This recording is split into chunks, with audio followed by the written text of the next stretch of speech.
యేసుక్రీస్తు నామంలో పరిశుద్ధాత్మ ఆశీర్వాదమును ప్రతిరోజు పొందుకుంటున్న ప్రతి ఒక్కరికి హృదయపూర్వక వందనాలు తెలియజేస్తూ ఉన్నాను. ప్రతిరోజు కూడా ప్రార్థన చేయుట, వాక్యంను ధ్యానించుట, పరిశుద్ధాత్మ ఆశీర్వాదం పొందుకొనుట మర్చిపోవద్దు, మానవద్దు. ఈరోజు పరిశుద్ధాత్మ దేవుడు మనకిస్తూ ఉన్న వాగ్దానము దావీదు రాసిన కీర్తనలో నీ ఎదుట నేను పాపము చేయకుండానట్లు నా హృదయములో నీ వాక్యమును ఉంచుకొని ఉన్నాను. నీ ఎదుట నేను పాపము చేయకుండానట్లు. ప్రతి మనిషి కూడా పరిశుద్ధ గ్రంథము చదవడము మర్చిపోవద్దు. వాక్యమే దేవుడై ఉన్నాడు. వాక్యములో ఉన్న అమూల్యమైన మాటలు దేవుడు పలుకుచున్న మాటలు. ఈ మాటలు మనం ధ్యానించలేకపోతున్నాం. ఈ మాటలు ధ్యానిస్తూ ఉంటే మన హృదయంలో ఉన్న పాపము కూడా తొలగిపోతూ ఉంటుంది. ఒక భయంకరమైన వ్యక్తి, భయంకరమైన పాపి, అతని యేసుప్రభు అంటే చాలా కోపము. అసలు యేసుప్రభు మాట ఎత్తుతనే కోపం ఆ వ్యక్తికి. అతను ఎలా అంటే స్టడీ పర్సన్, అంటే తను మంచి జ్ఞానము కలిగి మంచి ఒక చదివిన ఒక జ్ఞానవంతుడిగా, ఒక ఉన్న స్థితి కలిగిన వ్యక్తిగా ఉన్నాడు. ఒక ఉన్న స్థాయిలో ఉన్న వ్యక్తి. కానీ అతనికి యేసు ప్రభు అంటే అస్సలు కూడా పడదంట. ఆ పడని వ్యక్తి తన స్నేహితుడు ఒకరోజు ఈ పరిశుద్ధ గ్రంథము పట్టుకొని తనను కలవటానికి వచ్చాడంట. వచ్చినప్పుడు తన స్నేహితుని చేతులు ఆ పరిశుద్ధ గ్రంథం చూసినప్పుడు అతనికి చాలా కోపం వచ్చేసిందంట. వచ్చినప్పుడు తన స్నేహితుడు, ఎందుకు నీ గ్రంథాన్ని పట్టుకొని వచ్చావు నా దగ్గరికి అన్నప్పుడు, ఈ గ్రంథము ఎప్పుడు నాతో ఉంటూ ఉంటుంది. ఈ గ్రంథమే నా దేవుడై ఉన్నాడు, నా ప్రభు అయి ఉన్నాడు, నా ప్రభుయే ఈ గ్రంథంలో ఉన్నాడు అన్నప్పుడు, నీ ప్రభు గ్రంథంలో ఎలా ఉంటాడు? ఈ గ్రంథంలో నీ ప్రభు కనపడతాడా అంటే ఖచ్చితంగా కనపడతాడు అని ఆ వ్యక్తి తన స్నేహితుడు చెప్పినప్పుడు, ఎలా కనపడతాడు అంటే ఈ గ్రంథం చదివినప్పుడు నీకు కనపడతాడు అంటే, ఒకవేళ ఈ గ్రంథం చదివినప్పుడు నీ దేవుడు కనపడకపోతే ఈ గ్రంథం తీసి నీవు విసిరి కొడతావా రోడ్డు పైన?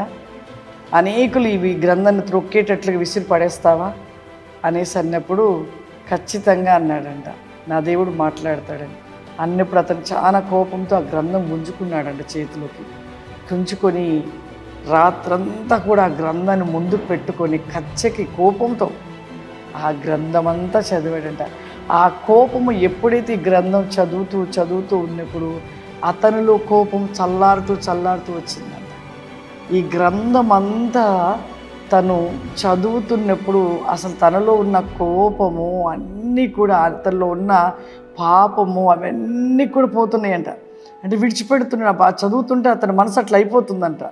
అలా పూర్తిగా చదువుతున్నాక చివరికి ఈ గ్రంథము ముగించే లోపు ఆ యొక్క వ్యక్తిలో తెలియని మార్పు వచ్చి కళ్ళలో కన్నీరు కారుతూ, నిజంగా ప్రభు మన కోసం కార్చిన ఆ రక్తాన్ని, ఆయన చిందించిన ఆ రక్తాన్ని, ఆయన ఈ యొక్క మానవాళి కోసము ఆయన పడిన ఆ గొప్ప ఎంత ఆ యొక్క రక్తము చిందించి మన కోసం పడిన ఆ ప్రయాసమైన ఆ యొక్క సర్వశక్తివంతుని ఆ యొక్క మాటలు ఆయన చదువుతున్నప్పుడు ఆయన గుండెల్లో పగిలి రక్తం కారినట్లుగా కన్నీరు కారుస్తూ ఏడుస్తూ తను అలాగే ఆ గ్రంథం మీద పక్క పెట్టి అలా పడుకుందంట.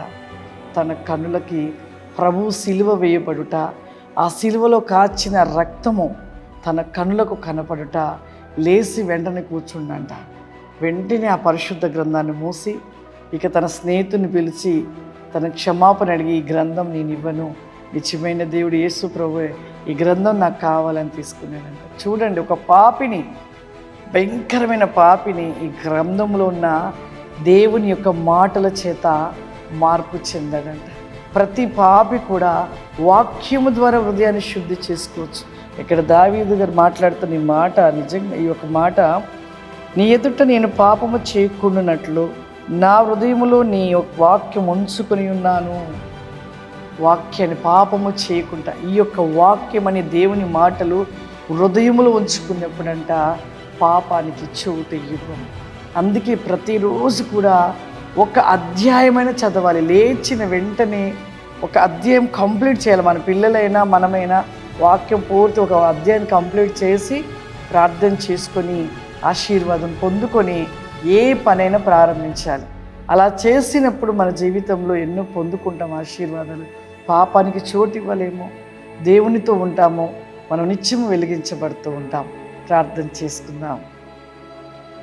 సర్వశక్తివంతుడా, దయగల తండ్రి, నీకు వందనాలు చెల్లిస్తున్నానయ్యా. దేవా, ప్రతి దినము కూడా వాక్యమును ధ్యానించుటలో ప్రభా, ప్రార్థించుటలో, ఆశీర్వాదం పొందుకున్నట్లు ఆ దినమంతా కూడా అపవాది కరులు, అపవాది బాణములు, అపవాది వేగములైనను మమ్మల్ని మొట్టనేరమని సెలవిస్తున్నావు తండ్రి. Visit not the mic least and me cough like ham there is still be cough aurima. ఎస్యా, మీరు ముచ్చండి. ప్రతి వేగం అతి క్రోస్టి కమాందర ప్రోగ్రామ్ చూస్తున్న ప్రతి ఒక్కరిపైన మీ ఆత్మ వేగమైన శక్తి చేత నింపండి, మీ అభిషేకము చేత నింపండి అయ్యా. అగ్ని వలె మండించమని అడుగుచున్నాను ప్రభువానికి వందనాలు. వై క్లోబాస్టి కావరి మైక్ లీస్ట్ అండ్ బి కామ్ ది మైక్ అండ్ ఫావరిమా. నీ కృపాశీర్వాద రికాసిమ్ని దయచేయమని యేసు క్రీస్తు నామం నడిచినాను తండ్రి. ఆమేన్. God bless you. దేవుడు మిమ్మల్ని దీవించును గాక. ఆమేన్.